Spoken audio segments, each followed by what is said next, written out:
All right, guys, it's your boy Jam, and I'm back, and I'm here to talk about my team, Manchester City.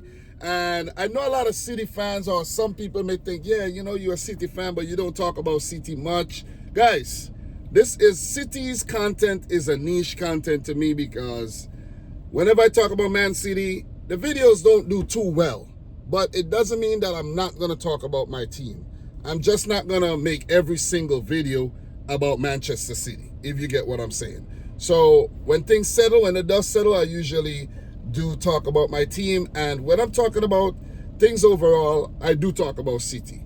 You see? So today I want to talk about the transfer business that Manchester City have done this year.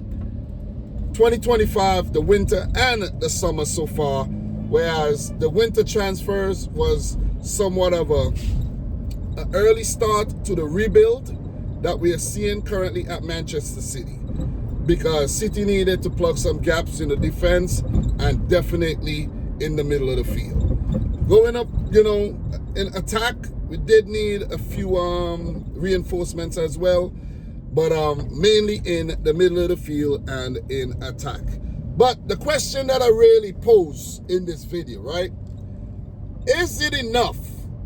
Is the business that Manchester City have done enough to topple Liverpool and regain the Premier League title? Is it enough? Because, you know, spent a lot of money, but did we bring in the right players? That's the question that I have to ask. These questions I gotta ask, because Liverpool are not gonna be much different next season. They're gonna actually strengthen, and they are gonna lose some players, but the players that they're gonna bring in are either better or pretty much the same. You see, you look at Trent AlexanderArnold, he gone to Real Madrid. They brought in Jeremy Frimpong, who is probably an upgrade in terms of his defensive work and his pace. You see what I mean? Stamina levels. Maybe going forward, Trent might be a lot better in his set-piece deliveries and, you know, his vision. But Frimpong also have, you know, something to give in attack. And Liverpool have secured Florian Wirtz, and we know what he's capable of doing. We know the type of money that Liverpool spend to secure his signature. And I don't think they're doing it just because, you know what I mean? I don't think they're doing it to sell jerseys in Germany either. So Liverpool are strengthening, you know, they're revamping as well. They're seeing where they could improve. They're also bringing in Milos Kerkez at left back to bolster that position, because these are positions where they feel, you know, is a weak point, with Robertson kind of falling off the boil over the last couple of seasons and Tsimikas not really, you know, fitting the bill to be the number one. But I like Tsimikas though. For some reason I like Tsimikas. But are these signings enough to topple Liverpool? You tell me. You talk to me down below. You tell me. I'm trying to get the Liverpool fans, you know, riled up a bit as well. You know, get under your skin, because it's on and popping for the next season, man. It's on. So, guys, in January, Manchester City spent $212 million on these 4 players. They also brought in a centre-back by the name of Juma Ba, but he's not a Manchester City signing per se, more like a City group signing. So not gonna really talk about him much, because I don't think he'll ever play for Manchester City, like some of the players that we brought in the past, like Yangel Herrera and Yan Couto, or even like a Pedro Porro, where I think Man City had first dips to him and didn't go in for that player. So, you know, let's talk. Omar Mamush, 26-year-old Egyptian forward. He could play as a striker. He could play just behind the striker. He could play on the wings. And Man City brought him in from Eintracht Frankfurt for 75 million euros. Was he worth it? Guys, I think a little expensive, you know, comparing to the other players on the list. But this guy is a beast. I think he scored the goal of the season last year. Listen, he's a beast. Came in, made about 22 appearances from January to May, scored about 8 goals, if I'm not mistaken, about 3-4 assists. That's high productivity if you ask me. So I think Mamush is a great signing for Manchester City, and he's in that Julian Alvarez ilk. And I think he's an Alvarez replacement, because the mistake that Man City made was not to replace Julian Alvarez when he went to Atletico Madrid. So when they did, we saw the results looked a lot better. So I think Mamush, Haaland up top next season, yeah, it's going to look good. It's going to look really, really good. With Rodri being injured for most of the season, and, you know, him being vulnerable going forward, Man City needed to bring in some reinforcements. They brought in Nico Gonzalez, 23-year-old Spaniard, and he came in from FC Porto for 60 million euros. That's expensive. Compared to the signings that City are making this summer, that's expensive. And I think that was the winter transfer window tax that Man City had to pay there. And he's done really well, in my opinion. I've been really impressed with Nico Gonzalez. He scored a couple goals. He looked really solid in the midfield. His passing range is superb. And, you know, he's no Rodri, but I think with him and Rodri in the middle of the field, sometimes it's going to create a formidable force. But he does have competition going forward in one of the new signings that I'll get to. Up next, Abdul Kader Husanov, the Uzbekistani warrior. He has helped Uzbekistan qualify for the 2026 World Cup, their first ever qualification to the world stage. And in the few appearances that I've seen Kusanov, he had a tough debut, but after that, the man looked like he slotted in like a puzzle piece. And he only made 9 appearances, and it's only because he had a clause that if he made more appearances than that, Man City would have had to pay Lawns an extra 5 mil. That was like an add-on that, you know, City didn't want to trigger in January. You know, so smart stuff, man. Smart stuff, because other defenders got fit.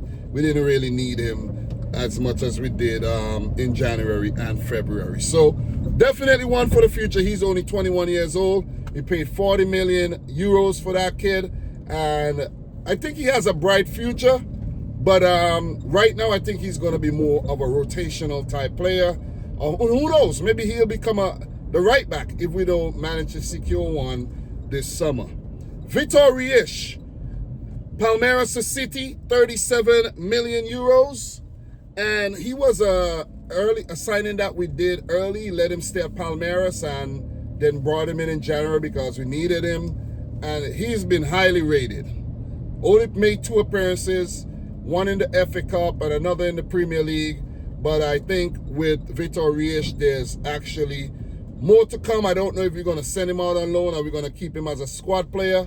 But I think we should keep all these players and, you know, just for cover, just in case. Because, you know, when center-backs start falling, they're falling like dominoes. So the January transfer window was basically a preview of the business that Man City were going to do in the summer.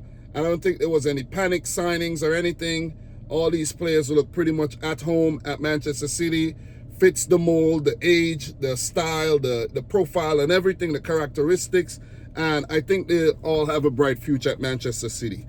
Talk about summer 2025, you know. 4 in the winter, 4 in the summer so far. That's 8 signings for a grand total of 340 million euros. 128 spent so far this summer, 212 spent in the winter. And I think there's more to come, because with Jack Grealish and James McAtee potentially leaving, you know, there's more.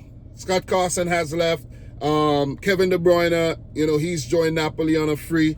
And we're definitely looking for towards the future. Tijani Reinders, AC Milan to Man City, 55 million euros. That's a steal, because this guy is a starter for the Dutch national team. I think he's made about 24, 25 caps already. And I was seeing this player's name pop up. I'm like, who is this Reinders guy? Who is this guy? You know, I know he had that exotic type look because he is Dutch and Indonesian. He smiles a lot. Maybe he's a smiling assassin for Man City. He says he loves to score goals. He loves spraying the ball forward, and he's definitely looking forward to playing with Rodri. I think he's going to be the man that's going to be in the midfield with Rodri, And from time to time, you'll have Nico Gonzalez, you'll have Gundogan, you might have Kovacic when he's fit, or if he stays at City, you know, and it's looking really, really good. Not gonna lie. Not gonna lie. I'm excited. I'm excited, man. I'm excited. Are you excited? Make sure you smash the thumbs up button. Up next, we have Ryan Aït-Nouri, left back, Wolves to Manchester City, 36.8 million euros, 24 years old. He just had a birthday last week, and we know what he's capable of doing. Running up and down the left wing. He's more of a wing back, or that's the role he's been playing more at Wolves. And I think he's going to play a similar role at Manchester City. So with Rodri coming in, with another defensive midfielder or a box-to-box midfielder, they could go and cover at left back while he's up there trying to get the crosses into the box for Haaland and Mamush. So very exciting about this one. Marcus Bittonelli, Chelsea to City for an undisclosed fee. Third choice goalkeeper. Third choice. Who knows?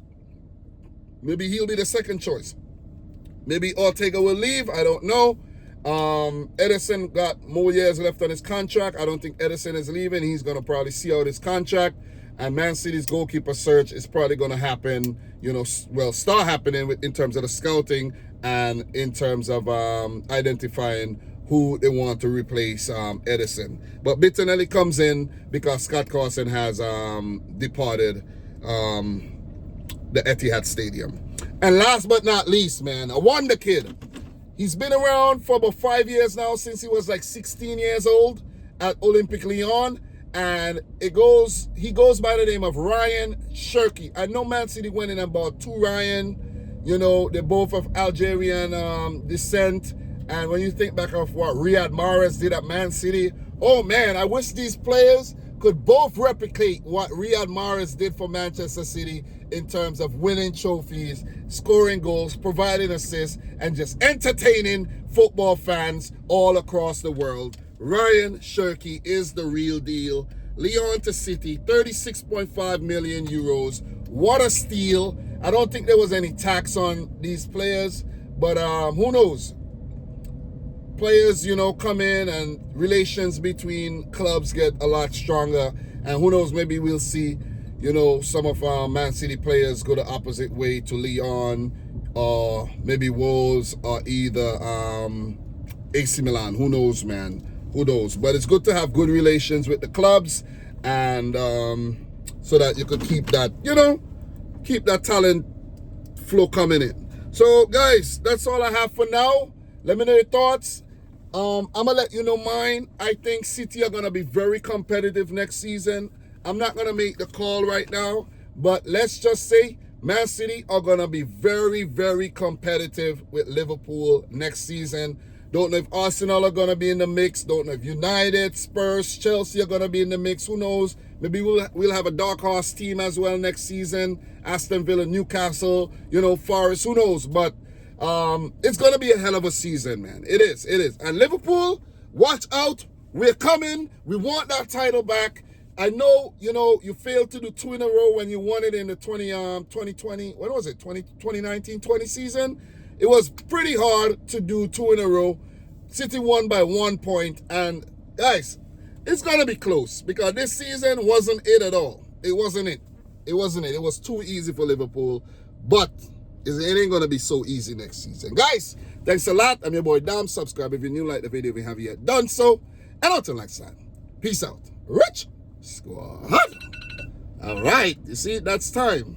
Talk later.